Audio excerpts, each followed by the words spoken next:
narcissistic monstrosity. Deep in the heart of the Amazonian sphere and among the animal kingdom, a creature lurks in the underbrush. Its quiet mating call as it approaches is distinct, like a cross between a frog and a dying cat.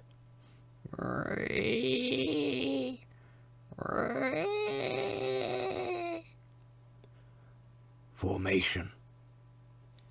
For dire individuals, forming a centipede is a biological necessity, and how it organizes and structures itself is quite a natural phenomena, shaped by the need for survival. They band together and are directed by scent, pheromones, akin to ants and other insects. There is not necessarily a need for a direct line of internal communication. Receptive to the clues of the changing environment naturally attract each node together. The centipede once constructed is a single organism. It works and moves in unison, with a shared goal or agenda: to feed. Mimicry is built into them and can't help copying each other's tactics. As such, it shares similar thoughts, patterns, ideas, and styles throughout the creature. These mutual needs form harmony and an internal alliance. This prevents non-compatible members joining and disrupting the objectives. Uniformity is created within the centipede. No one segment is that different from the other, and by having a mass of tissue helps to build strength, confidence, and allows the creature to be more daring. But, unlike the Borg, this isn't good for the collective as a whole. It is still selfishly driven, using each of its members and only kept together by its dependency. Whereas in other team formations, the individual members' strengths can be utilized. Here it needs to be shared throughout, otherwise it becomes a liability. If one member is a specialist, this separates them from the rest. Uniqueness brings shame upon the group, and so there is no encouragement to see the members grow or to be happy for them. However, the centipede sees outside members having desirable traits, and with their mimicry try to replicate those around them, even though people do not appreciate the copying. This helps the centipede blend in and allows it to be somewhat of a freeloader, trying to steal the merits of other people they are envious of, and not having any merit of their own. By doing this, even outside people can be consumed to further the centipede's self-gain. Slowly what seems to be a hive mind forms, where there is no mind. By merging like this, even if a member is somewhere in the middle of this chain, they can each feel somewhat what it's like to be the leader and to be special. Not a single one of them likely feels they are the tailpiece or on the end, nor do they want to be. Yet there they are, a bottom feeder of a bottom feeder. Despite having to work together, there is an internal struggle and dislike towards one another. When one of the nodes gets into trouble and brings shame, the rest quickly disassociate and say they are not part of us, shifting the responsibility of their actions. By placing it at the back of the queue as the tailpiece, it can be sacrificed in emergency. If it happens to be the leader, as often is the case, a new head to this hydra takes their place. Cognition. The nodes have a shared identity even though believing they are unique individuals. As individualism is lost and to not become divided, there is no real personality. It is not possible to have particular ambition or interest. For the most part, the centipede renders itself unconscious, without self-awareness. Its mannerisms reflect narcissism. The singular organism reverts and regresses back to a basic molecular form of functioning: spread, feed, protect, or lie, cheat, and steal. Spreading is interesting as it ensures the genome survives and can infect potential targets, which can later be absorbed into the creature in a similar fashion to the thing. Remnants of who they once were are present, but they are now infused into the creature. With poor vision, tendrils act like feelers and probe the surrounding area, bring back data, and the organism reacts accordingly. Information is passed down as a rhythmic ripple. Over time, it can appear as though intelligence is taking place as the process becomes organized and optimized. Conscious efforts with planning and careful consideration seem to emerge.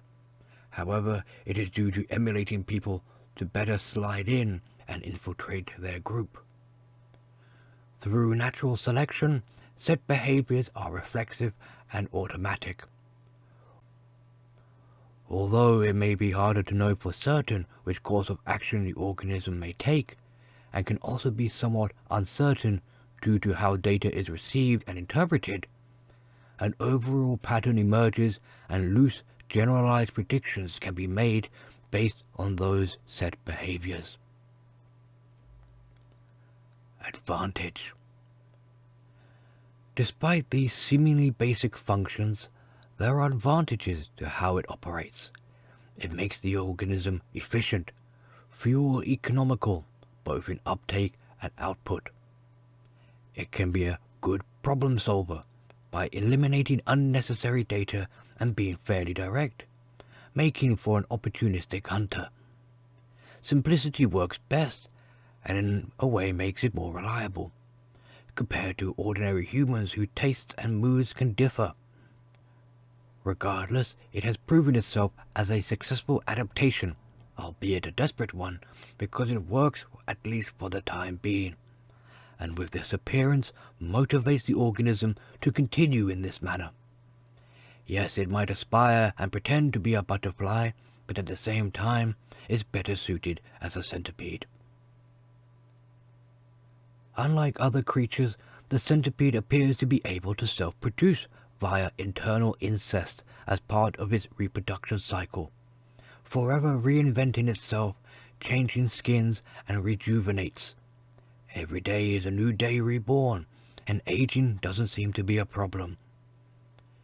Strangely, if grooming is the measure, then it is actually a good parent. The incentive is likely part of promoting its self-importance. Its offsprings are nurtured and cared for in such a way as to produce an ideal food source, and at some point will be eventually cannibalized. As far as the centipede is concerned, the offspring have served their purpose and succeeded in being a parent. Feeding. The centipede is driven by its constant search for fuel, possessing venom glands that secrete poison used to paralyze prey with their mandibles. Without treatment, the bite of the centipede is extremely painful. Once an initial strike takes place on a stunned prey, it signals to the rest the feed is on and they move in for the kill. The leader doesn't mind passing down scraps provided there is more fresh food to consume. It helps them feel like the leader and supporting the lessers. What is passed down is already semi-churned, semi-digested, and devalued by the venom, and the fuel is burned through quickly.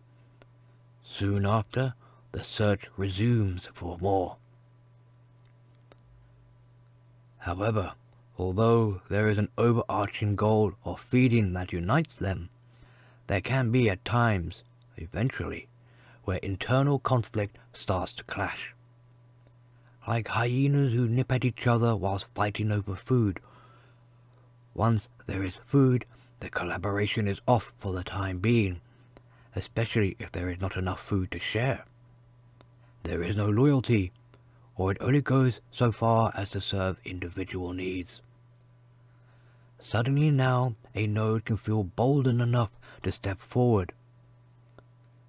We see by these behaviors how confidence plays a crucial role. When feeling confident, they step up, and when they are not so bold, they huddle together in chorus as victims. Efficiency. Until a threshold is reached, it still goes in search in other places for food. Once it's formed a map and located vendors, it can then evaluate and optimize its path. Some of these avenues would have proven to be too much effort or costly. It now builds a database recognizing that certain prey items require a certain approach to extract nutrients. I insult your mother, I call you weak, I play nice. Trial and error refines the process, all the while being aware of cost versus reward. The creature can now streamline and become more specialized at its hunting strategy.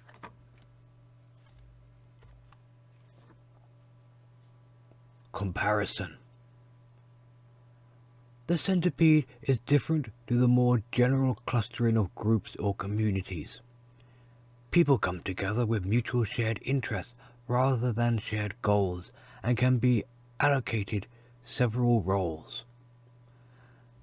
They may move in the same direction, but ultimately their destination in life differs from one another.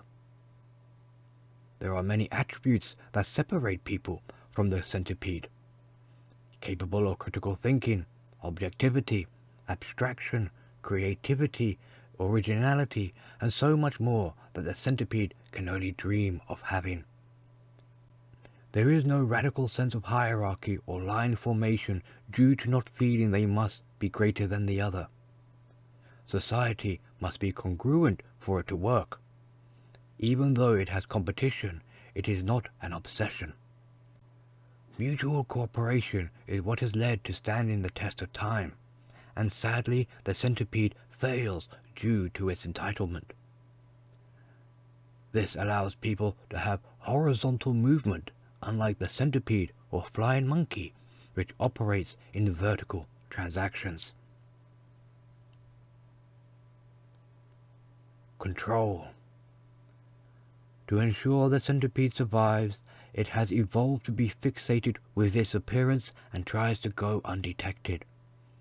Failure to pass the purity test could jeopardize the animal. For this to happen, it is essential targets co-sign and validate the centipede's existence. Without compliance, the centipede fails in being convincing and is seen for the grotesque creature that it is. It is imperative this does not happen, so in response it has a set of countermeasures and defenses. Quite a vast spectrum that we cannot completely cover here, but by sheer quantity indicates that this is an ongoing battle that results in this creature relying heavily on control. Communication. With this deceptive style of communication, it is hard to discuss the particulars of their points. They are not really interested in the points they are making, it is just a means to achieving their goal. The meta-communication style they have is largely based in suggestive connotations. This is so that they can confuse the victim with the victim's own mind and use it against them. As clever as it may seem, the centipede is confused most of all in this situation and causes the victim to self-doubt, forcing them with the burden of responsibility in trying to make sense of what the centipede is doing. With the victim now vulnerable, fuel can be extracted. So it doesn't really matter what words are said. It's more important to understand the function of what actions they are performing. Hence, in a crude way, they talk gobbledygook, in a style as to create an illusion of competence to stage their hidden motivation. Usually, they try to base their points in what they call as truths, thereby meaning whatever I say goes. Seldom do they say they were wrong. They just hope no one will notice the contradictions and people having poor memories. There are other noticeable patterns, too many to cover, such as whenever they are held accountable, they deflect and try to blame shift. From time to time, you may hear mentions of speciality, uniqueness, spirituality, karma, demons, gods, and how saintly and virtuous they are, all the while simultaneously not forgetting to mention how much they suffer. None of this matters really, because being a fabrication or an exaggeration makes whatever is said as untrue or at the least distorted. The only reliable qualities are deceit and inconsistencies. And sometimes they may cite that other people are the centipedes and they are the victims. Usually they lack the legitimacy to make this believable. Limited edition. It would seem that within each sphere or community there is its own special centipede. Multiple centipedes in the same community get in each other's way. There seems to be an unspoken rule to stay off our turf. However, the organism can only be so long. If too long, it becomes disorganized and harder for them to triangulate their attacks. Indestructible. Despite believing you can squash or get rid of a centipede, they are stubborn little creatures with nowhere else to really go to. Being parasitical makes them never far away from a fuel source. Ultimately, what stops the centipede is its own limitations. The best people can do is to be aware of them as to not be bitten by one. Conclusion. And as we reach the end of this video, thank you for watching. Have you met a centipede? Have you heard it calling? If you enjoyed this presentation and would like to contribute, there is a link in the description below.